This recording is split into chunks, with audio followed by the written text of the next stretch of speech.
Terima kasih telah bergabung bersama saya Lilian Ing.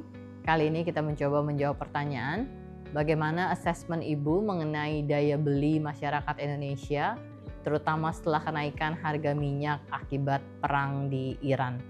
Terima kasih atas pertanyaannya yang sangat berkualitas. Kita coba menjawabnya dari dua sisi, yaitu yang pertama bahwa Indonesia sebetulnya sudah mengalami penurunan daya beli masyarakat. Kalau kita lihat data Susenas, masyarakat Indonesia yang tergabung dalam golongan middle income class itu menurun dari 57 juta di tahun 2019 hanya menjadi 47 juta di tahun 2024. Penurunan ini cukup drastis dan yang terbesar sepanjang perjalanan Indonesia setelah Global Financial Crisis di tahun 2008. Dan yang masalah kedua adalah bagaimana daya beli setelah kenaikan harga minyak. Kalau kita ambil beberapa contoh sederhana perbandingan katakanlah di Singapura.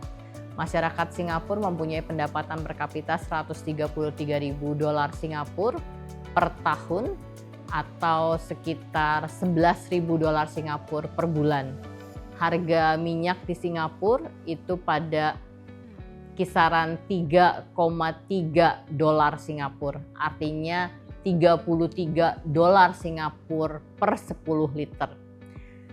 33 kalau kita dibagi 11.000 itu sekitar 0,3%. Artinya harga minyak per 10 liter itu sekitar 0,3% pendapatan per bulan masyarakat Singapura.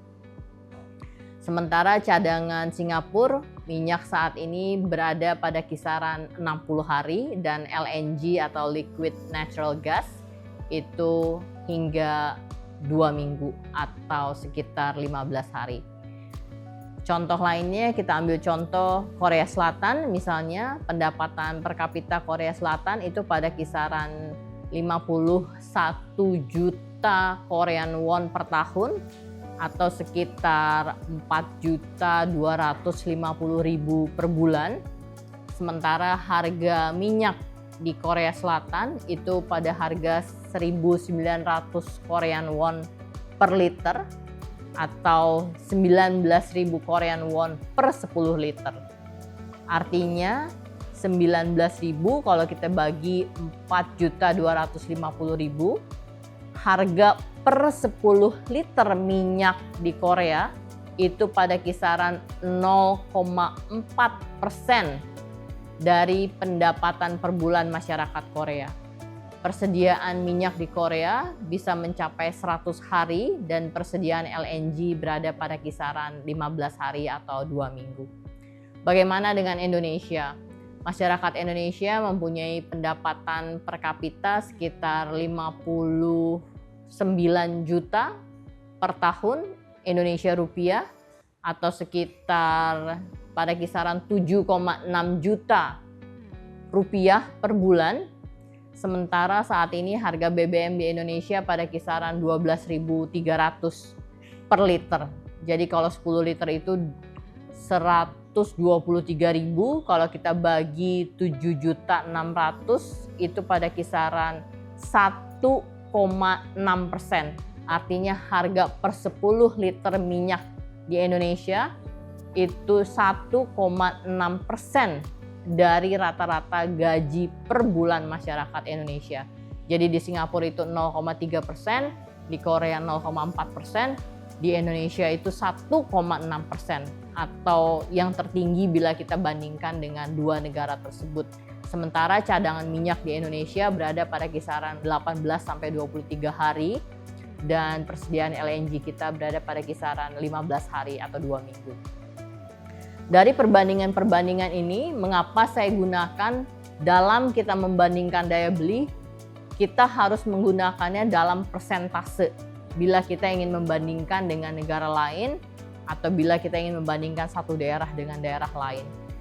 Daya beli tersebut harus dibandingkan dengan atau dalam persentase pendapatan masyarakat.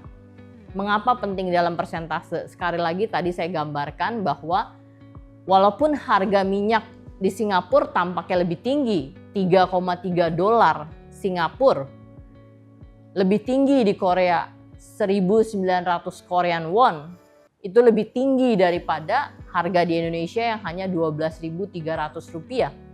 Namun kalau kita bandingkan dengan pendapatan per bulan, ternyata harga minyak di Indonesia itu jauh lebih tinggi daripada harga minyak di Singapura dan harga minyak di Korea bila dibandingkan dengan pendapatan atau rata-rata pendapatan masyarakat. Bagi para ekonom muda masyarakat, perlu saya garis bawahi, dalam perhitungan daya beli kita harus melihat seberapa kita mampu atau pendapatan masyarakat Indonesia mampu membeli satu produk tertentu. Kita bisa ukur mulai dari kemampuan daya beli masyarakat terhadap minyak, terhadap beras, terhadap telur, dan produk-produk lainnya yang memang dibutuhkan oleh masyarakat dalam bertahan hidup. Sekali lagi, ini bukan masalah yang bisa dianggap sepele atau angin lalu.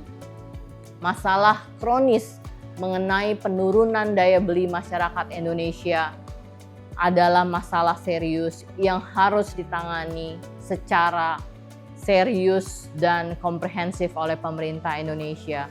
Karena bila tidak, penurunan daya beli akan diikuti oleh penurunan kesejahteraan dan penurunan kualitas masyarakat Indonesia. Dan kuncinya adalah ketepatan alokasi anggaran pemerintah dan usaha pemerintah dalam reformasi untuk memastikan penciptaan lapangan kerja yang berkualitas. Terima kasih.